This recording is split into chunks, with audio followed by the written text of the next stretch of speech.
अस्सलाम वालेकुम वीवर, कैसे हो? ठीक हो? तबीयत से ठीक है? मैं भी ठीक हूँ, अल्लाह पाक का करम है। और आपको एक खुशखबरी देता हूँ कि आज मौसम चेक करो, आज मौसम का व्यू चेक करो, कितना प्यारा बना हुआ है और हर तरफ गाड़ियाँ ही गाड़ियाँ खड़ी हैं। चेक करो कितना व्यू है। देखो जो सूरज आए वो भी बादल में छुपा हुआ है, ठंडी ठंडी हवा चल रही है, ठीक है ना।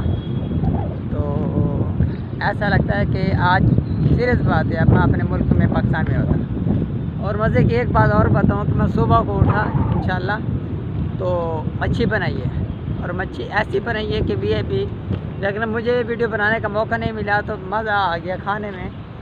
तो जब भी मैं नेक्स्ट टाइम मच्छी बनाऊंगा तो आपको है ना ज़रूर दिखाऊंगा। तो आप बस व्यू चेक करो, कितना प्यारा व्यू है। कभी धूप निकल आती है, कभी छाँव बन जाती है, बादल ही बादल हैं, हर तरफ ठंडी हवा है, लोग आने जाने का मज़ा ले रहे हैं। और आपको ये एक बात दिखाऊं, ये जहाज़ भी जा रहा है, चेक करो चेक करो।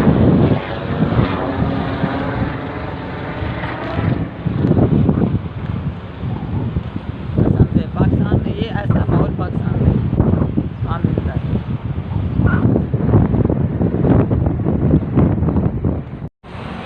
और अगर हमारी वीडियो अच्छी लगी है तो इसको लाइक करना, शेयर करना और बताना कमेंट में कि व्लॉग हमारा कैसा है। तो तब तक के लिए इजाज़त, अल्लाह हाफ़िज़।